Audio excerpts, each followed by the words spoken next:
Welcome everyone to our very first episode. ഇന്ന് നമ്മളിവിടെ discuss ചെയ്യാൻ പോണത് നമ്മുടെ നീ പെയിനുള്ള കോമൺ റീസൺസിനെ കുറിച്ചിട്ടാണ്. Osteoarthritis. അതിനായിട്ട് നമ്മളോടൊപ്പം ജോയിൻ ചെയ്തിരിക്കുന്നത് ഇന്ത്യയിലെ തന്നെ ഏറ്റവും ലീഡിംഗ് ആയിട്ടുള്ള ഓർത്തോപീഡിക് സർജൻ ആയിട്ടുള്ള doctor Mohankumar. And with him doctor Yatheesh Kumar. Doctor മോഹൻകുമാറിനെ കുറിച്ച് സംസാരിക്കുകയാണെങ്കിൽ 1989 കിംസ് അൽഷിഫ ഹോസ്പിറ്റലിലെ ഏറ്റവും ആദ്യത്തെ ഓർത്തോപീഡിക് ഡിപ്പാർട്ട്മെൻറ്റ് സ്റ്റാർട്ട് ചെയ്തത് അദ്ദേഹമാണ്. അതേ വർഷം തന്നെ മലബാറിലെ ഏറ്റവും ആദ്യത്തെ ട്രോമ കെയർ യൂണിറ്റും അദ്ദേഹം സ്റ്റാർട്ട് ചെയ്തു. സോഫാർ 1 lakhൽ പരം ഓർത്തോപീഡിക് സർജറീസാണ് അദ്ദേഹം ചെയ്തിട്ടുള്ളത്. അതോടൊപ്പം തന്നെ ഓർത്തോപീഡിക് സർജറീസിലെ കേരളത്തിലെ ആദ്യത്തെ എല്ലാ അഡ്വാൻസ്ഡ് ടെക്നോളജീസും നമുക്ക് വേണ്ടിയിട്ട് ഏറ്റവും ആദ്യം ഇംപ്ലിമെൻറ്റ് ചെയ്തത് കൊണ്ടുവന്നത് നമ്മുടെ ഡോക്ടർ മോഹൻ സാറാണ്. Arthroscopy, arthroplasty, spine surgery, external fixator, computer navigated knee replacement surgery എന്നിവയൊക്കെ അതിനുള്ള എക്സാമ്പിൾസാണ്. ഇതിന് പുറമെ doctor Mohankumar is a clinical professor.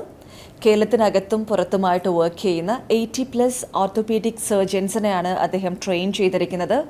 And he worked as the president of Kerala orthopaedic association in the year 2010. അദ്ദേഹത്തിൻ്റെ ഏറ്റവും ആദ്യത്തെ നീ റീപ്ലേസ്മെൻറ്റ് സർജറി അദ്ദേഹം 2000 ചെയ്തിട്ടുണ്ടായിരുന്നത്. അതിനുശേഷം 2006 he was the first person who has done the computer navigated knee replacement surgery in Kerala. ഈ ഒരു കാലയളവിനുള്ളിൽ തന്നെ 16,000+ നീ റീപ്ലേസ്മെൻറ്റ് സർജറിയാണ് അദ്ദേഹത്തിൻ്റെ പേരിലായിട്ടുള്ളത്. ഈ ഒരു എപ്പിസോഡിൽ ഡോക്ടർ മോഹൻകുമാറിനെ നമ്മളോടൊപ്പം കിട്ടിയതിൽ നമ്മുടെ സന്തോഷം രേഖപ്പെടുത്തുകയാണ്. Once again welcome sir. Doctor മോഹൻകുമാറിനോടൊപ്പം നമ്മളോടൊപ്പം ജോയിൻ ചെയ്തിരിക്കുന്നത് ഡോക്ടർ യതീഷ് കുമാറാണ്. അദ്ദേഹം ഡോക്ടർ മോഹൻകുമാറിൻ്റെ സ്റ്റുഡൻ്റായിട്ട് 2010 കിംസ് അൽഷിഫ ഹോസ്പിറ്റലിൽ ജോയിൻ ചെയ്തു. അദ്ദേഹത്തിൻ്റെ ജോയിൻറ്റ് റീപ്ലേസ്മെൻറ്റ് സർജറി വിഭാഗത്തിൽ 2010 തൊട്ടിട്ട് അദ്ദേഹത്തിൻ്റെ അണ്ടറിൽ ഡോക്ടർ യതീഷ് കുമാറുണ്ട്. 15 ഇയേഴ്സിൻ്റെ എക്സ്പീരിയൻസിന് ഇതിനകം തന്നെ കിംസ് അൽഷിഫ ഹോസ്പിറ്റലിൽ അദ്ദേഹം നേടിക്കഴിഞ്ഞു. Welcome on board sir. ഇന്ന് നമ്മളിവിടെ ഡിസ്കസ് ചെയ്യാൻ പോണത് നീ റീപ്ലേസ്മെൻറ്റ് സർജറിയിലെ ഏറ്റവും പുതിയ ഡെവലപ്മെൻറ്റിനെ കുറിച്ചിട്ട് ചർച്ച ചെയ്യാൻ വേണ്ടിയിട്ടാണ്. That is robotic surgery. Doctor Yatheesh Kumar, എൻ്റെ ആദ്യത്തെ ക്വസ്റ്റ്യൻ സാറോടാണ്. മുട്ട് തേയ്മാനത്തെക്കുറിച്ച് അതിൻ്റെ ലക്ഷണങ്ങൾ വന്നു തുടങ്ങിക്കഴിഞ്ഞാൽ പ്രോപ്പറായിട്ട് നമ്മൾ ട്രീറ്റ്മെൻറ്റ് തേടിയിട്ടില്ല എന്നാണെങ്കിൽ വാട്ട് ഹാപ്പൻസ്? നമുക്ക് ഈ കാലിൻ്റെ ഘടന അല്ലെങ്കിൽ അലൈൻമെൻറ്റ് എന്ന് പറയുന്നത് വ്യത്യസ്തമാണ്. ഓരോ ആൾക്കാർക്ക് ഓരോ രീതിയിലുള്ള അലൈൻമെൻറ്റാണ് നമുക്കുള്ളത്. എന്ന് പറഞ്ഞാൽ എനിക്കുള്ള അലൈൻമെൻ്റ് അല്ല സാറിനുള്ളത്, സാറിനുള്ള അലൈൻമെൻ്റ് അല്ല എനിക്കുള്ളത്. അപ്പം അങ്ങനെ വരാൻ കാരണം എന്താ വെച്ചാൽ നമ്മൾ കുട്ടിക്കാലത്തിൽ 3 വയസ്സിൻ്റെ ഉള്ളിൽ എല്ലാ കുട്ടികൾക്കും ഇങ്ങനെ നിങ്ങൾ ശ്രദ്ധിച്ചിട്ടുണ്ടാവും, ഉള്ളിലേക്ക് ഇങ്ങനെ ഒരു അലൈൻമെൻറ്റാണ് ഉണ്ടാവുക. 2 മുട്ടും പുറത്തേക്ക് നീങ്ങി നിൽക്കുന്ന ഒരു അലൈൻമെൻറ്റാണ്. ഇതിന് നമ്മൾ വാരസ് അലൈൻമെൻറ്റ് എന്നാണ് പറയുക. ഇത് നോർമൽ ആ കുട്ടിക്ക്, അതുകൊണ്ട് ഇതിന് ഫിസിയോളജിക്കൽ വാരസ് അലൈൻമെൻ്റ് ആണ്, അല്ലെങ്കിൽ ബോലെക്സ് എന്നും പറയും. എന്നിട്ട് 3 വയസ്സാകുമ്പോൾ കുട്ടീൻ്റെ കാല് നേരെയാവും. അത് കഴിഞ്ഞിട്ട് കാലിങ്ങനെ 2 മുട്ടും ഉള്ളിലേക്ക് ഇങ്ങനെ നീങ്ങി നിൽക്കാൻ തുടങ്ങും. അപ്പോൾ ഈ ഒരു അലൈൻമെൻറ്റ് നമ്മൾ വാൽഗസ് അലൈൻമെൻറ്റ് എന്നാണ് പറയുക, അല്ലെങ്കിൽ കോമൺ ടെർമിനോളജിയിൽ നോക്നി എന്നും പറയും. അത് കഴിഞ്ഞിട്ട് ചില കുട്ടികൾക്ക് ഒരു 10-15 ഡിഗ്രി വരെ നമ്മൾ ഈ ഇങ്ങനെ ഒരു ഡിഫോമിറ്റി നമ്മൾ കാണാറുണ്ട്. അത് നോർമലാണ്. ഒരു 6-7 ഇയേഴ്സ് ആകുമ്പോഴത്തേക്ക് കാല് നോർമൽ നമുക്ക് എല്ലാവർക്കും ഉള്ള ഒരു നേരെയായിട്ടുള്ള ഒരു ഘടന ഒരു 7 ഇയേഴ്സ് ആകുമ്പോഴത്തേക്ക് ഉണ്ടാവുന്നതാണ്. അത് ഇത് നോർമൽ ഡെവലപ്മെൻ്റ് ആണ്. ഇതിൻ്റെ ഉള്ളിൽ എന്തെങ്കിലും വ്യത്യാസം വന്നാൽ ഈ കാൽഷ്യത്തിൻ്റെ ഡിഫിഷ്യൻസിയോ അല്ലെങ്കിൽ വൈറ്റമിൻ ഡി ഡിഫിഷ്യൻസി, നമ്മൾ റിക്കറ്റ്സ് എന്ന് പറയും, അപ്പോൾ അതിൻ്റെ പ്രശ്നം അല്ലെങ്കിൽ വേറെ എന്തെങ്കിലും പ്രശ്നം കൊണ്ട് ചിലപ്പോൾ ഈ 3 വയസ്സിൻ്റെ ഉള്ളിലുള്ള ഈ വാരസ് അലൈൻമെൻറ്റ് അതേപോലെ നിലനിൽക്കും, അല്ലെങ്കിൽ 4-5 വയസ്സിലുള്ള ഈ വാൽഗസ് അലൈൻമെൻറ്റ് അതേപോലെ നിലനിൽക്കും. പിന്നെ 7 വയസ്സ് കഴിഞ്ഞിട്ട് പിന്നെ കാര്യമായിട്ട് നമുക്ക് വ്യത്യാസങ്ങളൊന്നും ഉണ്ടാവില്ല. സോ ഈ ഒരു അലൈൻമെൻറ്റുമായിട്ട് കുട്ടി വലുതായി അഡൾട്ട്ഹുഡിലേക്ക് വരുന്നു. അപ്പോൾ ഈ കുട്ടിയുടെ ലിഗമെൻറ്റ്സും അതിൻ്റെ ഉള്ളിലുള്ള മെനിസ്കസും എല്ലാം ഈ ഒരു അലൈൻമെൻറ്റിനാണ് അഡ്ജസ്റ്റഡ്. സോ ഈ അലൈൻമെൻറ്റിന്, ഈ പെർട്ടിക്കുലർ യുണീക്ക് അലൈൻമെൻറ്റിന് നമ്മൾ കോൺസ്റ്റിറ്റ്യൂഷണൽ അലൈൻമെൻറ്റ് എന്നാണ് പറയുന്നത്.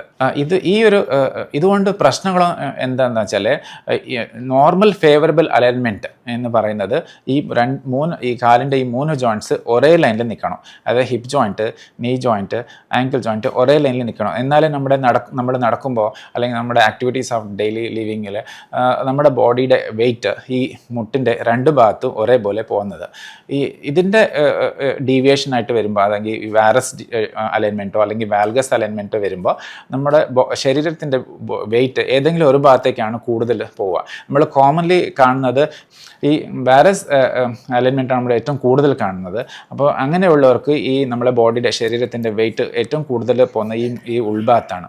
ഈ കാൽമുട്ടിൻ്റെ സന്ധി ഉണ്ടായിരിക്കുന്നത് ഈ തൊടയെല്ലിൻ്റെ അഗ്രഭാഗം, പിന്നെ ഷിൻ ബോൺ അല്ലെങ്കിൽ ടിബിയ എന്ന് പറയും അതിൻ്റെ അഗ്രഭാഗം, പിന്നെ ഈ ചിരട്ടയുടെ ഈ മൂന്ന് എല്ലും കൂടിയിട്ടാണ് ഈ നമ്മുടെ ഈ ജോയിൻ്റ് ആയിരിക്കുന്നത്. അതിൻ്റെ ഉള്ളിൽ നമുക്ക് നോക്കിയാൽ ഈ തരുണാസ്ഥി, അതിൻ്റെ ഉള്ളിൽ ഒരു സ്പോഞ്ച് പോലത്തെ ഒരു എല്ലുണ്ട്, തരുണാസ്ഥി എന്നാണ് പറയുന്നത്. അത് ഈ തൊടയെല്ലിൻ്റെ അഗ്രഭാഗത്തുണ്ട്, താഴെ എല്ലിൻ്റെ മുകളിലും ഉണ്ട്, പിന്നെ ചിരട്ടൻ്റെ അടിഭാഗത്ത് ഉണ്ടാവും. ഇതിൻ്റെ അകത്ത് നമുക്കൊരു വാഷർ പോലെ ഒരു മെനിസ്കസ് എന്ന് പറഞ്ഞ സ്ട്രക്ചർ ഉണ്ട്, അത് രണ്ട് സൈഡും ഉണ്ടാവും. അപ്പം ഈ വാരസ് അലൈൻമെൻ്റ് ഉള്ള ആൾക്കാർക്ക് ഈ ഏറ്റവും കൂടുതൽ ലോഡ് ഈ ഭാഗത്താണ്, ഉൾഭാഗത്താണ് വരുന്നത്. അപ്പോൾ ഇതിൻ്റെ ഉള്ളിലുള്ള ഈ മെനിസ്കസ് ആദ്യം ഡാമേജ് ആവും, അതിൻ്റെ ഉള്ളിൽ ചെറിയ ക്രാക്ക് വരും, പിന്നെ ഈ ബോൺ ടു ബോൺ ടച്ച് വരും നമ്മൾ നടക്കുമ്പോൾ, ഓടുമ്പോൾ, ചാടുമ്പോഴൊക്കെ. അപ്പം അതിൻ്റെ ഉള്ളിൽ തരുണാസ്ഥിൻ്റെ മുകളിൽ ചെറിയൊരു വിള്ളൽ അല്ലെങ്കിൽ ക്രാക്ക് വരാൻ സാധ്യതയുണ്ട്. പിന്നെ ഇത് വെച്ചിട്ട് ഈ ആൾ നടക്കുവാണ്, എല്ലാം ജോലികളൊക്കെ ചെയ്യുകയാണ്. അപ്പോൾ അതിനനുസരിച്ച് ഇതിൻ്റെ ഈ തരുണാസ്ഥിയുടെ ഓരോ ലെയർ ബൈ ലെയർ നശിച്ചുകൊണ്ടിരിക്കും. അപ്പോൾ അങ്ങനെ ഈ ചിലപ്പോൾ ഈ തരുണാസ്ഥി കംപ്ലീറ്റ് ഇല്ലാതാവാനുള്ള സാധ്യതയുണ്ട്. എന്നിട്ട് രണ്ട് എല്ല് തമ്മിൽ ഉറയാൻ തുടങ്ങും. അപ്പം ഈ തേയ്മാനത്തിൻ്റെ തീവ്രത കൂടുന്നതനുസരിച്ച് ഈ നേരത്തെ ഉള്ള ഈ കോൺസ്റ്റിറ്റ്യൂഷണൽ അലൈൻമെൻറ്റിൻ്റെ അതേ ഡയറക്ഷനിൽ ഈ കാല് ചിലപ്പോൾ ഇങ്ങനെ കൂടുതലായി വളവ് കൂടുതലായി വന്നുകൊണ്ടിരിക്കും. ഇതിന് നമ്മൾ ഈ വാരസ് അലൈൻമെൻ്റ് ഉള്ളത് ഇപ്പോൾ ഈ വളവ് കൂടുതലായതുകൊണ്ട് അതിന് നമ്മൾ ഡിഫോമിറ്റി എന്നാണ് പറയുക. സോ അപ്പോൾ ഇതിന് വാരസ് ഡിഫോമിറ്റി എന്നും, ഇങ്ങോട്ടേക്കുള്ള വളവാണെങ്കിൽ വാൽഗസ് ഡിഫോമിറ്റി ആയി മാറും. അപ്പം ഈ ഡിഫോമിറ്റിയാണ് ഏറ്റവും കൂടുതൽ കാണുന്ന വാരസ് ഡിഫോമിറ്റി. അപ്പോൾ ഇങ്ങനെ ആകുമ്പോൾ പ്രശ്നം എന്താ വെച്ചാൽ, പേഷ്യൻറ്റ് നടക്കുമ്പോൾ ഈ കാലിൻ്റെ മുട്ടിൻ്റെ അലൈൻമെൻറ്റ് മാറിയതുകൊണ്ട്, ഈ വാരസ് ഡിഫോമിറ്റി ആയതുകൊണ്ട് അപ്പം ഇത് നടത്തത്തിൻ്റെ രീതിയെ ബാധിക്കും. നോർമലി നമ്മുടെ സ്പൈനിൻ്റെ ജോയിൻറ്റ്സുകൾ നോർമലി നമ്മൾ നടക്കുമ്പോൾ ഈ മൂമെൻറ്റ്സാണ് ഉണ്ടാവുക. അപ്പോൾ ഇതിൻ്റെ ജോയിൻറ്റ്സുകളൊക്കെ ഈ ഒരു മൂമെൻറ്റ്സിന് അഡ്ജസ്റ്റഡ് ആണ്. ഈ കാല് ഇങ്ങനെ മുട്ടിങ്ങനെ വളഞ്ഞിരിക്കുന്നതുകൊണ്ട് നടത്തും ഇത് സൈഡിലേക്ക് ആവും, ഇങ്ങനെ നടക്കാൻ തുടങ്ങും, ആടി നടക്കാൻ തുടങ്ങും. അങ്ങനെ നടന്ന് ഇതിൻ്റെ ഉള്ളിൽ, ഈ നടുവിൻ്റെ ഉള്ളിലും തേയ്മാനം വരാൻ തുടങ്ങും. തുടക്കത്തിൽ ഇത് തുടങ്ങിയത് മുട്ട് വേദനയായിട്ടാണ്, പിന്നെ കാല് വളവായി, നടത്തം വ്യത്യാസമായി, ഇപ്പം നടുവിലും തേയ്മാനായി. നമുക്കെല്ലാവർക്കും അറിയാം, നടുവിൻ്റെ ഉള്ളിൽ സുഷുമ്ന നാഡിയുണ്ട്, അതിൻ്റെ ഉള്ളിൽ നിന്ന് കാലിലേക്ക് വരുന്ന നരമ്പുകളുണ്ട്. ഈ നരമ്പുകൾ ഇതിൻ്റെ ഉള്ളിൽ ബ്ലോക്കായിട്ട് കാലും മൊത്തം ചിലപ്പോൾ കടച്ചിൽ വരാൻ തുടങ്ങും. സോ ഈ പേഷ്യൻസ് ഇങ്ങനെ നടക്കുമ്പോൾ അധികം നിന്ന് ഇരിക്കണം തോന്നുന്നു, കാല് കടച്ചിൽ വരും, കാല് കുഴച്ചിലും, അങ്ങനെയൊക്കെ ചില പേഷ്യൻസിന് അനുഭവപ്പെടാറുണ്ട്. സോ ഈ മുട്ടുവേദനയായിട്ട് തുടങ്ങിയത് കാല് ഇപ്പം മൊത്തത്തിൽ കടച്ചിൽ, നടുവിൽ നിന്ന് വിരൽ വരെ കടച്ചിൽ വരാൻ തുടങ്ങും. പിന്നെ ഈ പേഷ്യൻസ് ഈ കാല് മുട്ട് ഇങ്ങനെ വളർന്നിരിക്കുന്നതുകൊണ്ട് നമ്മൾ പത്തി ഇങ്ങനെ വെച്ച് നടക്കാൻ പറ്റില്ലല്ലോ. ഇവിടെ ചെറിയൊരു അഡ്ജസ്റ്റ്മെൻറ്റ് ചെയ്തിട്ട് നമുക്ക് നടക്കാൻ പറ്റുള്ളൂ. അപ്പം അതുകൊണ്ട് ഇവിടുത്തെ വെയിറ്റ് ഡിസ്ട്രിബ്യൂഷൻ അൺഈവൻ ആയതുകൊണ്ട് ഇവിടെയും തേയ്മാനം സംഭവിക്കും. ഇവിടെ ഈ ആങ്കിൾ ജോയിൻറ്റിലും ചിലപ്പോൾ നമ്മൾ കുറേ കാലമായിട്ട് ഈ മുട്ട് തേയ്മാനായിട്ട് നടക്കുന്ന പേഷ്യൻസിൻ്റെ ഇവിടെ നെര്യാണിയുടെ ഈ ഭാഗത്ത് നീരും ചിലപ്പോൾ അവിടെയും തേയ്മാനമൊക്കെ നമ്മൾ സ്ഥിരമായിട്ട് കാണാറുണ്ട്. അപ്പോൾ ഇത് ഈ ഒരു പ്രോസസ്സിനെ ഡിജനറേറ്റീവ് ജോയിൻറ്റ് ഡിസീസ് എന്നാണ് പറയുന്നത്. ഇതല്ലാതെ ചില പേഷ്യൻസിന് വാദത്തിൻ്റെ അസുഖം ഉണ്ടാവും, അല്ലെങ്കിൽ ചിലപ്പോൾ എന്തെങ്കിലും ഇഞ്ചുറി സംഭവിച്ചിട്ട് മുട്ടിൻ്റെ ഉള്ളിൽ ലെഗമെൻറ്റ്സോ അല്ലെങ്കിൽ വാഷറൊക്കെ കേടായിട്ടോ അങ്ങനെ തേയ്മാനം വരാൻ സാധ്യതയുണ്ട്. അപ്പോൾ അത് ഈ അലൈൻമെൻറ്റുമായിട്ട് ബന്ധമില്ല. അലൈൻമെൻറ്റ് നോർമൽ ആണെങ്കിൽ വാദത്തിൻ്റെ അസുഖമുള്ളവർക്ക് അവർക്ക് ഈ തേയ്മാനം സംഭവിക്കും. സോ ഇതാണ് നമ്മളൊരു പേഷ്യൻ്റെ ഈ തേയ്മാനം വരുന്നതനുസരിച്ച് ഓരോ സ്റ്റേജ് ബൈ സ്റ്റേജ് നമ്മൾ നോക്കിയിട്ട് അതിനനുസരിച്ച് ട്രീറ്റ്മെൻറ്റ് എടുത്തില്ലെങ്കിൽ ഇതാണ് സംഭവിക്കാൻ പോകുന്നത്. Thank you doctor Mohankumar. ഇതുപോലെ ബുദ്ധിമുട്ട് അനുഭവിക്കുന്നവർക്ക് വേണ്ടിയിട്ട് നമുക്ക് എന്താണ് ചെയ്യാൻ പറ്റുക? നീ റീപ്ലേസ്മെൻറ്റ് സർജറി മാത്രമാണോ ഇതിനാകെയുള്ളൊരു പരിഹാരം? അല്ല, നീ റീപ്ലേസ്മെൻറ്റ് സർജറി നമ്മളൊരു സ്പെസിഫിക് ആയിട്ടുള്ള ഒരു ഗ്രൂപ്പ് ആൾക്കാർക്കാണ് ചെയ്യുന്നത്. എന്താ വെച്ചാൽ അതിനൊരു കാലാവധിയൊക്കെ ഉണ്ട്. യൂഷ്വലി 15 years 20 years ഒക്കെയാണ് നിൽക്കുക. അപ്പോൾ അത് നമ്മൾ കൂടുതലായിട്ട് മിസ്യൂസ് ചെയ്യുക അല്ലെങ്കിൽ അബ്യൂസ് ചെയ്യുകയൊക്കെ ചെയ്യുമ്പോൾ അതിലും കുറച്ച് സമയം ചിലപ്പോൾ നിൽക്കുകയുള്ളൂ. അപ്പോൾ നമ്മൾ ഒരു ഫിസിയോളജിക്കലി യങ് ആയിട്ടുള്ള പേഷ്യൻ്റ്, അതായത് പ്രായം കൊണ്ട് കൂടുതലാണെങ്കിലും ഫിസിയോളജിക്കലി യങ് ആണെന്നുണ്ടെങ്കിൽ നമ്മളിത് അഡ്വൈസ് ചെയ്യാറില്ല. പിന്നെ ഈ യതീഷ് പറഞ്ഞ മാതിരി ഈ കാലിൻ്റെ അലൈൻമെൻറ്റ് പോയിരിക്കുന്ന ആൾക്കാരുണ്ട്, ഉള്ളിലേക്ക് വളഞ്ഞ് പുറത്തേക്ക് വളഞ്ഞ്. അപ്പോൾ ആ യങ് പേഷ്യൻസ് ആണെങ്കിൽ നമ്മൾ ആ അലൈൻമെൻറ്റ് കറക്റ്റ് ചെയ്യുക എന്നുള്ളതാണ് ഇതിൻ്റെ കാര്യമായിട്ട് ആദ്യം ചെയ്ത് നോക്കുക. അതായത് നമ്മളിപ്പോൾ ഒരു ഉദാഹരണം പറയുകയാണെങ്കിൽ വണ്ടിയുടെ ടയറിൻ്റെ അലൈൻമെൻറ്റ് പോയി കഴിയുമ്പോൾ ഒരു സൈഡ് മാത്രം അങ്ങനെ തേഞ്ഞു പോകും. അതാണ് ഈ പർട്ടിക്കുലർ ഇതിൽ സംഭവിക്കുക. അപ്പോൾ നമ്മൾ എന്താ ചെയ്യുക, ആ ടയർ എടുത്തിട്ട് അത് തിരിച്ചിട്ട് കൊടുക്കും. അപ്പോൾ ആ തേയാത്ത ഭാഗം കുറേ കാലം ഓടും. അതേമാതിരി നമ്മുടെ മുട്ടിൻ്റെ വളവ് നിവർത്തി കൊടുക്കുമ്പോൾ അടുത്ത ഒരു 5 വർഷം 10 വർഷം 15 വർഷം ചിലപ്പോൾ ഓടിയിരിക്കാം. അപ്പോൾ യങ് പേഷ്യൻസിന് നമ്മൾ നീ റീപ്ലേസ്മെൻറ്റ് അഡ്വൈസ് ചെയ്യുന്നത് ഒരു ലാസ്റ്റ് ഓപ്ഷനായിട്ടാണ്. നമുക്ക് അലൈൻമെൻറ്റിൻ്റെ പ്രശ്നമുണ്ടെങ്കിൽ അതാദ്യം കറക്റ്റ് ചെയ്യണം. പിന്നെ റൊമറ്റോയിഡ് പോലെയുള്ള അസുഖം ബാധിച്ചിട്ട് അലൈൻമെൻറ്റ് നേരെയാണെങ്കിലും മുട്ടുപോയ ആൾക്കാരുണ്ട്. അവർക്ക് യങ് ആണെങ്കിൽ പോലും നീ റീപ്ലേസ്മെൻറ്റ് അഡ്വൈസ് ചെയ്യാം. ഓക്കെ സർ, നമ്മൾ നീ റീപ്ലേസ്മെൻറ്റ് സർജറിയെക്കുറിച്ച് സംസാരിക്കുമ്പോൾ വേൾഡ് വൈഡായിട്ട് ചെയ്യുന്നതാണ്. അപ്പോൾ നമുക്കതിൻ്റെ ഒരു ഹിസ്റ്ററിയെക്കുറിച്ച് അറിയാനുള്ളൊരു ആകാംക്ഷ കൂടിയുണ്ട്. അതിൻ്റെ ഒരു സക്സസ് റേറ്റ് എത്രത്തോളമാണ്, അതിൻ്റെ ഇംപ്ലാന്റ് സർവൈവൽ റേറ്റ് എത്രത്തോളമാണ്? തീർച്ചയായിട്ടും ഈ നീ റീപ്ലേസ്മെൻറ്റ് സർജറി സ്റ്റാർട്ട് ചെയ്തത് 1968 ജോൺ ഇൻസാൽ എന്ന് പറയുന്ന ഒരു അമേരിക്കൻ സർജനാണ് ഇത് ആദ്യമായിട്ട് ഡിസൈൻ ചെയ്തത്. പക്ഷേ പഴയ ഡിസൈൻസ് എല്ലാം വളരെ പുവറാണ്. ചെറിയ കാലം 5 കൊല്ലം 6 കൊല്ലം കൊണ്ടൊക്കെ പോയിരുന്നു. അതിനുശേഷമാണ് ഈ ബോൺ സിമെൻറ്റിൻ്റെ ഒരു കണ്ടുപിടുത്തം വന്നു. പിന്നെ പോളിയെത്തിലീൻ എന്ന് പറഞ്ഞൊരു മെറ്റീരിയൽ കണ്ടുപിടിച്ചു, ഒരു പ്ലാസ്റ്റിക്. അതോടുകൂടിയാണ് ഈ നീ റീപ്ലേസ്മെൻറ്റ് റെവല്യൂഷനൈസ് ചെയ്തത്. പിന്നെ അതിൻ്റെ ഡിസൈൻ കൺസെപ്റ്റ് എല്ലാം ഒരുപാട് മാറി, പുതിയ പുതിയ ഡിസൈൻസ് വന്നു. ഒറിജിനലിൽ ഒരു ഹിഞ്ച് എന്ന് പറഞ്ഞിട്ടുള്ള ടൈപ്പായിരുന്നു. പിന്നെ അത് കഴിഞ്ഞിട്ട് കുറേ കൂടി കൺസ്ട്രെയിൻഡ് ആയിട്ടുള്ള വേറെ ടൈപ്പ് ടോട്ടൽ കോണ്ടൈലാർ റീപ്ലേസ്മെൻറ്റ് എന്ന് പറഞ്ഞു വന്നു. അതിനുശേഷമാണ് പിന്നെ ഈ നാവിഗേഷൻ മിനിമലി ഇൻവേസീവ് സർജറി. അതിൻ്റെ ഇപ്പോൾ അത് അവസാനമായിട്ട് റോബോട്ടിക്സിലെത്തി നിൽക്കുന്നു. സർവൈവൽ എന്ന് പറഞ്ഞാൽ യൂഷ്വലി ഒരു 15 ഇയേഴ്സ് ഒക്കെയാണ് യൂഷ്വൽ സർവൈവൽ റേറ്റ് എന്ന് പറയുന്നത്. പക്ഷേ 25 ഇയേഴ്സായിട്ട് സർവൈവ് ചെയ്യുന്നവരുണ്ട്, 30 ഇയേഴ്സായിട്ടുണ്ട്. അതിന് ഒരുപാട് കാരണങ്ങളുണ്ട്. പേഷ്യൻ്റ് റിലേറ്റഡ് ആയിട്ടുള്ള കാരണങ്ങളുണ്ട്, സർജറി റിലേറ്റഡ് ആയിട്ടുള്ളുണ്ട്, ഇംപ്ലാന്റ് റിലേറ്റഡ് ആയിട്ടുണ്ട്. അങ്ങനെ പല കാരണങ്ങൾ കൊണ്ടാണ് ഇതിൻ്റെ സർവൈവൽ തീരുമാനിക്കുന്നത്. അപ്പോൾ ഇപ്പോൾ ഏറ്റവും ലേറ്റസ്റ്റ് നമ്മൾ ഫോക്കസ് ചെയ്യുന്നത് റോബോട്ടിക് സർജറിയിലാണ്. റോബോട്ടിക്സിൻ്റെ ഒരു ഇമ്പോർട്ടൻസ് എന്ന് പറയുന്നത് അത് കൂടുതൽ കാലം സർവൈവ് ചെയ്ത് കിട്ടും എന്നാണ് പ്രതീക്ഷിക്കുന്നതും പഠനങ്ങൾ തെളിയിച്ചിട്ടുള്ളത്. Thank you doctor Yatheesh Kumar. സാധാരണ നമ്മുടെ ഈ ഒരു സർജറിയെക്കുറിച്ച് കേൾക്കുന്ന സമയത്ത് എല്ലാവരും പൊതുവെ ധരിക്കുന്ന കാര്യം മുട്ട് മുഴുവനായിട്ട് മാറ്റി വയ്ക്കുക എന്നുള്ളതാണ്. ആക്ച്വലി എന്താണ് നമ്മുടെ ഈ ഒരു നീ റീപ്ലേസ്മെൻറ്റ് സർജറിയിൽ സംഭവിക്കുന്നത്? That's A good question.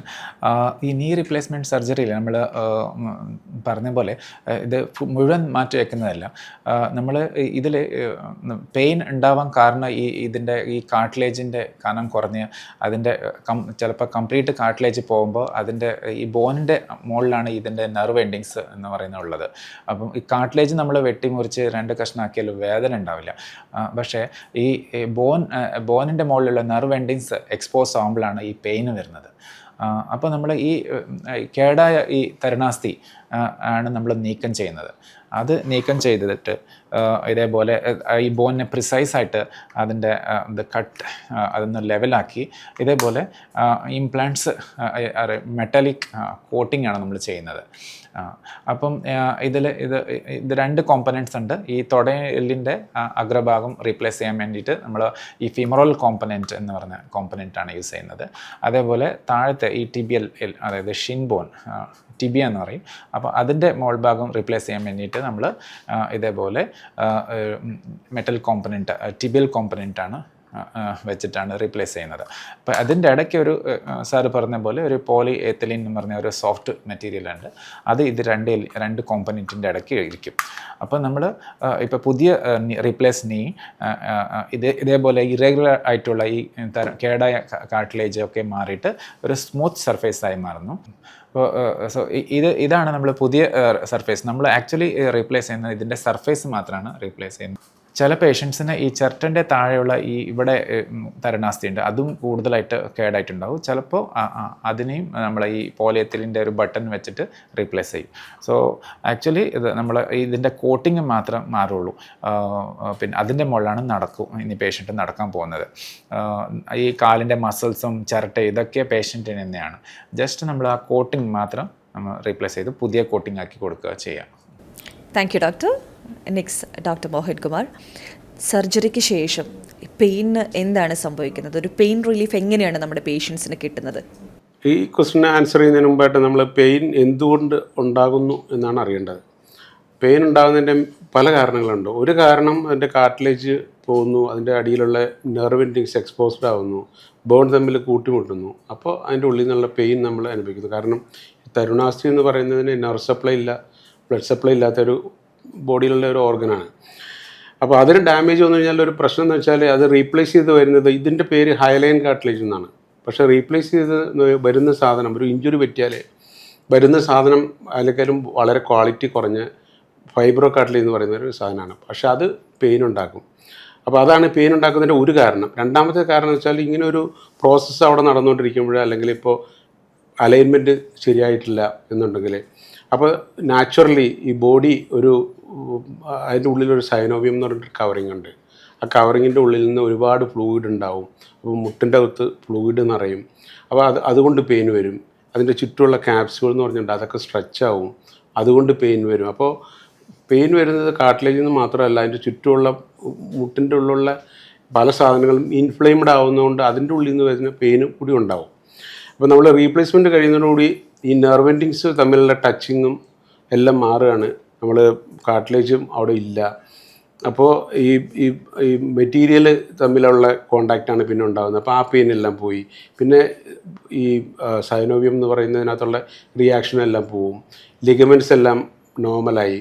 അപ്പോൾ എല്ലാം കൊണ്ടും കൂടി ഡ്രമാറ്റിക് പെയിൻ റിലീഫാണ്. യൂഷ്വലി സർജറി കഴിഞ്ഞ് പിറ്റേ ദിവസം പേഷ്യൻ്റ് നടക്കുമ്പോൾ പേഷ്യൻ്റ് ഒരു പെയിനും ഇല്ല എന്നുള്ളതാണ്. അതായത് ഒരുപാട് പെയിൻ കില്ലേഴ്സ് കഴിച്ചുകൊണ്ടിരുന്ന ആൾക്കാരെ പെട്ടെന്ന് ഒരു സുപ്രഭാതത്തിൽ എല്ലാം നിർത്തി ഒന്നുമില്ലാത്തൊരവസ്ഥയിലേക്ക് പോകുന്ന ഒരു ഡ്രമാറ്റിക് റിലീഫാണ്, പെയിൻ റിലീഫാണ് ഇത് കഴിഞ്ഞിട്ട് കിട്ടുക. Thank you doctor. Doctor Yatheesh Kumar, ഒരു റീപ്ലേസ്മെൻറ്റ് സർജറിക്ക് ശേഷം എത്ര കാലം നമുക്ക് മാറ്റിവെച്ച ഈ ഒരു മുട്ടിന് സർവൈവ് ചെയ്യാൻ പറ്റും? ഓക്കെ, നേരത്തെ സാർ പറഞ്ഞ പോലെ ഈ ഒരു നല്ല പോലെ replaced knee ideally it should last for 15 to 20 years. ഒരു 15-20 വർഷം വരെ അത് ലാസ്റ്റ് ചെയ്യണം. ചില പേഷ്യൻസ് ചിലപ്പോൾ നല്ല ഒബീസായിരിക്കും, അവർ വെയിറ്റ് കൂടുതലായിരിക്കും.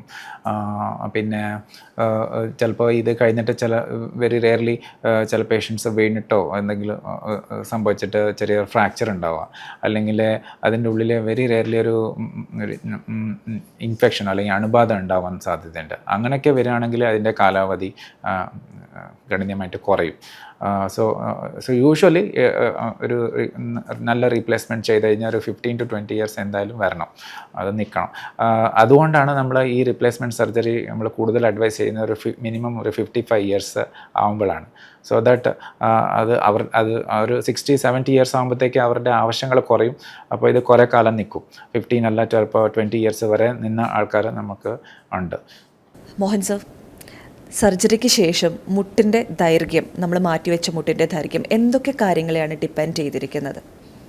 നല്ല ക്വസ്റ്റ്യനാണ്. ഈ നീ റീപ്ലേസ്മെൻറ്റ് സർജറി എന്ന് പറയുന്നത് വളരെ ഒരു പ്രിസിഷൻ സർജറിയാണ്. Entirely depends on how it is being done. അതായത് എങ്ങനെ ചെയ്തു എന്നുള്ളതാണ് അതിൻ്റെ ഒരു പ്രധാന ഘടകം, എത്ര കാലം നിൽക്കുന്നുള്ളത്. എങ്ങനെ ചെയ്തു എന്ന് വെച്ചാൽ പ്രിസിഷന് വളരെ ഇമ്പോർട്ടൻസ് ഉള്ളൊരു സർജറിയാണ്. അതായത് നമ്മുടെ അലോ ചെയ്യുന്ന എറർ 1 degree 2 degree ഒക്കെയാണ്. 3 degree ഒക്കെ കഴിഞ്ഞ് പോയി കഴിഞ്ഞാൽ പിന്നെ അത് എററാണെന്നുള്ളതാണ്. അപ്പോൾ ആ ജോയിൻറ്റ്സ് ഒരിക്കലും 15 years or 20 years നമുക്ക് എക്സ്പെക്റ്റ് ചെയ്യാൻ പറ്റില്ല. അപ്പോൾ ഒരാളുടെ എക്സ്പീരിയൻസും ഒരാളുടെ എക്സ്പെർട്ടൈസും കാര്യമായിട്ട് കോൺട്രിബ്യൂട്ട് ചെയ്യുന്ന ഒരു സംഗതിയാണ് ഇതിൻ്റെ എത്ര കാലം നിൽക്കുന്നുള്ളത്. നമ്മൾ അതാണ് മാർജിൻ ഓഫ് എറർ വളരെ കുറവായതുകൊണ്ട് ഒരു റിയൽ പ്രിസിഷൻ സർജറിയാണത്. അതാണ് ഒന്നാം നമ്പർ ഫാക്ടർ. രണ്ടാമത് പേഷ്യൻ്റെ ഭാഗത്തു നിന്നുള്ള പേഷ്യൻ്റ് ഇപ്പോൾ അബ്യൂസ് ചെയ്യുക, മിസ്യൂസ് ചെയ്യുക, മല കയറാൻ പോവുക ഇത് വെച്ചിട്ട്, അല്ലെങ്കിൽ സൈക്കിൾ ചെയ്യുക, അല്ലെങ്കിൽ ഓടുക, സ്കൂട്ടി എടുത്തിട്ട് പോവുക, ഇതൊക്കെ ചെയ്ത് കഴിയുമ്പോഴത്തേക്കും, അല്ലെങ്കിൽ ഇപ്പോൾ നാച്ചുറലി പ്രയറിന് ആൾക്കാർ മുഴുവനായിട്ട് മുട്ടുമടക്കുക, ഇതെല്ലാം മുട്ടിൻ്റെ ലോഞ്ചിവിറ്റിയെ ബാധിക്കുന്ന ഘടകങ്ങളാണ്. പിന്നെയുള്ളത് പേഷ്യൻ്റെ വെയിറ്റാണ്. അതായത് പലപ്പോഴും ഈ പേഷ്യൻസിൻ്റെ വെയിറ്റ് എന്ന് പറയുമ്പോൾ BMI വളരെ കൂടിയ പേഷ്യൻസ് ആയിരിക്കും. അപ്പോൾ എന്താ വെച്ചാൽ ചിലപ്പോൾ അവർ മുട്ടിൽ വയ്ക്കുന്ന സാധനങ്ങൾ അവരെ എല്ലാം ചെറുതായിരിക്കും. ശരീരത്തിൻ്റെ ഭാരം മാത്രമേ ഉണ്ടാവുള്ളൂ, എല്ല് ഭയങ്കര ചെറുതായിരിക്കും. അപ്പോൾ നമുക്ക് നാച്ചുറലി അതിനകത്ത് ചെറിയ ഇംപ്ലാന്റ്സ് ആണ് വയ്ക്കാൻ പറ്റുള്ളൂ. അപ്പോൾ അതിനകത്തേക്ക് വല്ലാതെ ലോഡ് വരും. ഇപ്പോൾ ഇവർ സർജറി കഴിഞ്ഞിട്ട് വെയിറ്റൊക്കെ കുറച്ചില്ല എന്നുണ്ടെങ്കിൽ ഒരു പക്ഷേ ഇതിൻ്റെ കാലാവധി കുറഞ്ഞ് കിട്ടും. അപ്പോൾ പേഷ്യൻ്റെ ഭാഗത്തു നിന്നുള്ള കോൺട്രിബ്യൂഷൻ ഉണ്ട്, സർജൻ്റെ ഭാഗത്തു നിന്നുള്ള കോൺട്രിബ്യൂഷൻ ഉണ്ട്. രണ്ടും കൂടി കൂട്ടിയിട്ട് മാച്ച് ചെയ്തിട്ടാണ് ഇത് എത്ര കാലം നിൽക്കും എന്ന് തീരുമാനിക്കാൻ പറ്റുക. അടുത്തത് നമുക്ക് നമ്മുടെ കൺവെൻഷണൽ മെത്തേഡും റോബോട്ടിക് സർജറി മെത്തേഡും തമ്മിൽ എങ്ങനെയാണ് ഡിഫറൻസ് ചെയ്യുന്നത് നോക്കാം. ഡോക്ടറോടാണ് എൻ്റെ ചോദ്യം. സർ, നമ്മുടെ നോർമൽ അതായത് ട്രഡീഷണൽ മെത്തേഡിൽ സർജറിക്ക് ശേഷം എങ്ങനെയാണ് ഈ ഒരു അലൈൻമെൻറ്റ് നമ്മൾ അച്ചീവ് ചെയ്യുന്നത്? ഓക്കെ, നമ്മൾ ഈ കൺവെൻഷണൽ മെത്തഡിൽ നമ്മൾ സർജറി ചെയ്യുമ്പോൾ ആദ്യം നമ്മൾ ആ പേഷ്യൻ്റ് എക്സ്റേ എടുക്കും. സംടൈംസ് ആ പേഷ്യൻ്റ് അലൈൻമെൻറ്റിൻ്റെ എക്സ്റേ എടുക്കും, സ്കാനോഗ്രാം എന്നാണ് പറയുക. അപ്പോൾ അതിൽ ഈ പേഷ്യൻറ്റിൻ്റെ ഏതാണ് ഡിഫോമിറ്റി ഉള്ളത്, എത്ര ഡിഗ്രി ഡിഫോമിറ്റി ഉണ്ട്, ഇതിന് ഏത് സർജറിയാണ് ചെയ്യേണ്ടത്, അപ്പോൾ ഏത് ഇംപ്ലാന്റ്സ് ആണ് യൂസ് ചെയ്യേണ്ടത്, അപ്പോൾ അതൊക്കെ ഇത് നമ്മൾ എക്സ്റേ നോക്കിയിട്ടാണ് ഇത് കാൽക്കുലേറ്റ് ചെയ്യുന്നത്. നേരത്തെ പറഞ്ഞ പോലെ ഈ പിന്നെ റീപ്ലേസ്മെൻറ്റ് സർജറി ചെയ്യുന്ന സമയത്ത് നമ്മൾ ഈ കേടായ കാർട്ടിലേജിന് നീക്കം ചെയ്ത് കറക്റ്റ് പ്രിസൈസ് ആയത് കട്ട് ചെയ്ത് അതിൻ്റെ ഉള്ളിൽ നമ്മൾ ഈ മെറ്റലിൻ്റെ കോട്ട് വെച്ച് കൊടുക്കുന്നതാണ് നമ്മൾ സാധാരണ ചെയ്യുന്നത്. ഇതിൻ്റെ കൂടെ നമുക്ക് ഈ പേഷ്യൻറ്റിൻ്റെ ഈ മുട്ടിൻ്റെ ഈ അലൈൻമെൻറ്റും കൂടെ നമുക്ക് നേരാക്കാൻ പറ്റും. അപ്പോൾ അത് നമ്മൾ ഈ ബോണിൻ്റെ ഈ കട്ടിൽ ചെറിയൊരു വ്യത്യാസം വരുത്തിയിട്ടാണ് നമ്മളത് ചെയ്യുന്നത്. അത് നമ്മൾ യൂസ് ചെയ്യുന്നത് ഈ ജിഗ്സ് എന്ന് പറഞ്ഞ ഇൻസ്ട്രുമെൻറ്റ്സ് ആണ്. ജിഗ്സ് എന്ന് പറഞ്ഞാൽ നമ്മൾ കൺസ്ട്രക്ഷൻ വർക്ക്സിലൊക്കെ നിങ്ങൾ കണ്ടിട്ടുണ്ടാവുമല്ലോ, ഈ നമ്മുടെ ഇത് ലെവൽ നോക്കാൻ വേണ്ടിയിട്ട് ഈ വാട്ടർ മാർക്കിംഗ് അതൊക്കെ ഇൻസ്ട്രുമെൻറ്റ്സ് ഒക്കെ യൂസ് ചെയ്തിട്ടുണ്ടാവും. അപ്പോൾ അതേപോലത്തെ ഇൻസ്ട്രുമെൻറ്റ്സാണ് നമ്മൾ ഇവിടെ യൂസ് ചെയ്യുന്നത്. അപ്പോൾ അത് വെച്ചിട്ട് അതിൻ്റെ സഹായത്തോടാണ് നമ്മൾ ഈ കട്ട് ഡിസൈഡ് ചെയ്യുന്നത്. അപ്പോൾ അതിനനുസരിച്ച് നമ്മൾ വളവ് എത്ര വേണം അതിനനുസരിച്ച് ആണ് ഈ വളവ് നിവർത്തുന്ന സർജറിയും കൂടെ ഇതിൻ്റെ കൂടെ ചെയ്യുന്നത്. അപ്പോൾ ഈ സർജറി റീപ്ലേസ്മെൻറ്റ് ചെയ്യുന്ന കൂടെ നമ്മൾ ഈ പേഷ്യൻറ്റിൻ്റെ വളവും കൂടെ നിവർത്തിയിട്ടാണ് സർജറി ചെയ്യുക. അപ്പോൾ ഇതിൽ വളവ് നിവർത്താൻ എന്ന് പറഞ്ഞാൽ നമ്മൾ മോസ്റ്റ് ഫേവറബിൾ അലൈൻമെൻറ്റിലേക്കാണ് നമ്മൾ ഇത് കൊണ്ടുവരുന്നത്. അതായത് ഈ 3 ജോയിൻറ്റ്സ് ഒരേ ലൈനിലാവുന്ന രീതിയിലാണ് നമ്മൾ ഈ കൺവെൻഷണൽ മെത്തേഡിൽ ചെയ്യുന്നത്. Thank you sir.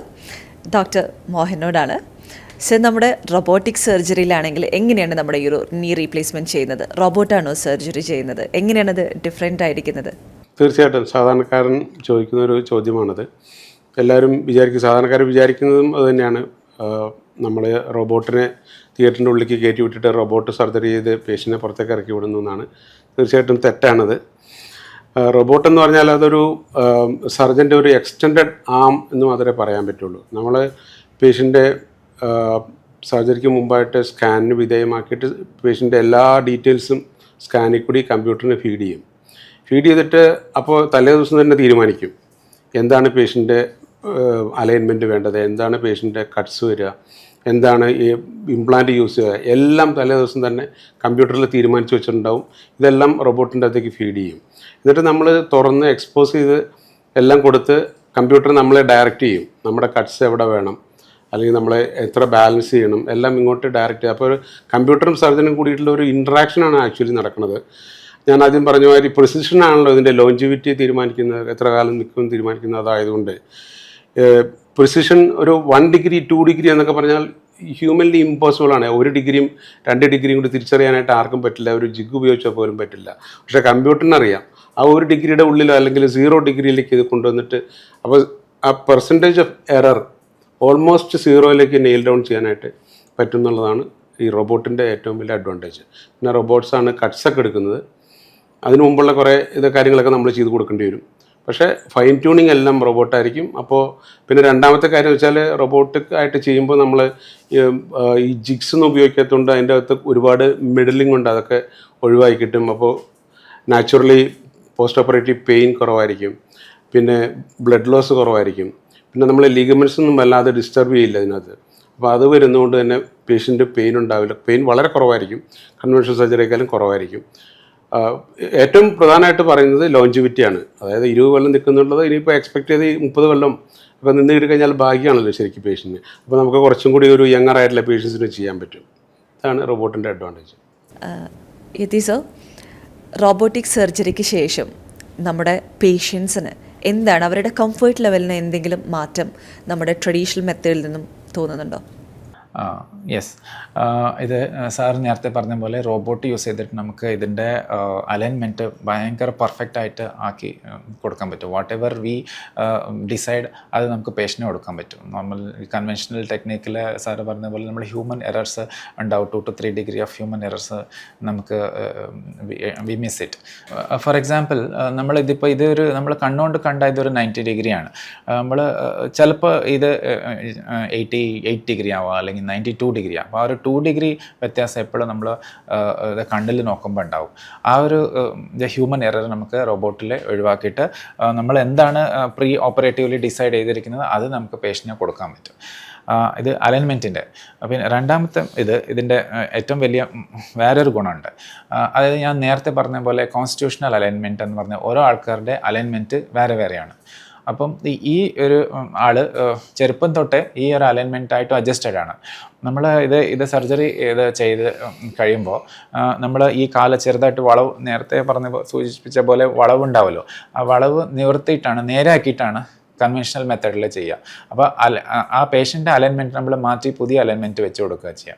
അപ്പോൾ ഇതിപ്പോൾ ആസ് പെർ പ്രീവിയസ് സ്റ്റഡീസിൽ നോക്കുമ്പോൾ ഈ നമ്മൾ റീപ്ലേസ്മെൻറ്റ് സർജറി ചെയ്യുന്നിട്ട് ഒരു 5 to 10% ഓഫ് ദ പേഷ്യൻറ്റ്സ് അവർ they feel there is something in there knee joint. ഒരു ചെറിയൊരു പെയിൻ അല്ല, ദേ ഫീൽ സം ഡിസ്കംഫർട്ട്. അപ്പോൾ അതിന് പല കാരണങ്ങളുണ്ട്. അതിൽ ഒരു കാരണമാണ് നമ്മൾ ഈ അലൈൻമെൻറ്റിൻ്റെ ഇത് വ്യത്യാസം വരുത്തുമ്പോൾ ചിലപ്പോൾ ദേ ഫീൽ അത് എൻ്റെ മുട്ടല്ല, ഒരു സംതിങ് അൺനാച്ചുറൽ എന്നൊക്കെ അവർക്ക് തോന്നൽ ഉണ്ടാവാറുണ്ട് ചില പേഷ്യൻ്റ്. ലോങ്കിവിറ്റിയിൽ വ്യത്യാസമില്ല. അത് അലൈൻമെൻറ്റ്, മെക്കാനിക്കൽ അലൈൻമെൻറ്റ് എന്ന് പറയുന്ന സർജറിക്ക് ഭയങ്കര സക്സസ് റേറ്റാണ്. Implant survival 90 to 90% survival rate ഉണ്ട് 15-20 ഇയേഴ്സിൽ ഈ മെക്കാനിക്കൽ അലൈൻമെൻറ്റിൽ. പക്ഷേ ഇനീഷ്യൽ പീരിയഡിൽ ഇത് സർജറി കഴിഞ്ഞിട്ട് ഒരു 2 to 3 ഇയേഴ്സ് വരെ ചിലപ്പോൾ some patients feel this discomfort because of the alignment change. അപ്പോൾ നമ്മൾ റോബോട്ടിക് സർജറിയിൽ എന്താണെന്ന് വെച്ചാൽ നമ്മൾ ഈ ഇംപ്ലാന്റ് നമ്മൾ വെക്കുന്ന മുമ്പ് ഇതിൻ്റെ ഉള്ളിൽ ഇതിപ്പോൾ നമ്മൾ ഈ ബോണിൻ്റെ ഈ സർഫേസൊക്കെ നമ്മൾ കൃത്യമായിട്ട് ലെവലാക്കി, അപ്പോൾ നമുക്ക് ഇതുപോലെ ഇങ്ങനെ ഗ്യാപ്പ് കാണും. അപ്പം ഐഡിയലി ഈ രണ്ട് സൈഡും, ഈ മുട്ടിൻ്റെ ഉൾഭാഗത്തും ഈ സൈഡും രണ്ട് സൈഡും ഈ ഗ്യാപ്പ് ഒരേപോലെ ആയിരിക്കണം. അതായത് ഈ സൈഡ് ഇങ്ങനെ ടൈറ്റും ഒരു സൈഡ് ലൂസ് ആവാൻ പാടില്ല. നമ്മൾ ഈ മുട്ട ഏത് പൊസിഷൻ വെക്കുകയാണെങ്കിലും ആ പൊസിഷൻ, എല്ലാ പൊസിഷനിലും ഈ രണ്ട് സൈഡത്തെ ഈ ലിഗമെൻറ്റ്സിൻ്റെ ടെൻഷൻ കറക്റ്റായിരിക്കണം. അതായത് ഈ ഗ്യാപ്പ് റെക്റ്റാങ്കിൾ ആയിരിക്കണം. അപ്പം നമ്മൾ സാധാരണ കൺവെൻഷണൽ ടെക്നിക്കിൽ എന്താ ചെയ്യുന്നത് വെച്ചാൽ ഒരു സൈഡ് ഇപ്പോൾ ഇങ്ങനെ ടൈറ്റാണ്. യൂഷ്വലി നമ്മൾ നോർമലി കാണുന്ന അലൈൻമെൻറ്റ് എന്ന് പറയുന്നത് ഇങ്ങനെ വാരസ് അലൈൻമെൻ്റ് ആണ്. അപ്പോൾ ഈ ഉൾഭാഗത്തുള്ള ലിഗമെൻറ്റ്സ് ഒക്കെ നല്ല ടൈറ്റ് ആയിരിക്കും, ഈ സൈഡത്തെ ലിഗമെൻറ്റ്സ് ലൂസ് ആയിരിക്കും. അപ്പോൾ നമ്മൾ ഇതിൻ്റെ ഈ കട്ട്സൊക്കെ കഴിയുമ്പോൾ ഇതിൻ്റെ ഗ്യാപ്പ് ഇങ്ങനെ ആയിരിക്കും, ഒരു ട്രെപ്പിസോഡൽ ഷേപ്പായിരിക്കും. അത് നമ്മൾ റെക്റ്റാങ്കിൾ എങ്ങനെയാക്കുന്നത് വെച്ചാൽ ഈ ലെഗമെൻറ്റ്സൊക്കെ ഈ ബോനുമായിട്ട് അറ്റാച്ച്ഡ് ആയിരിക്കും.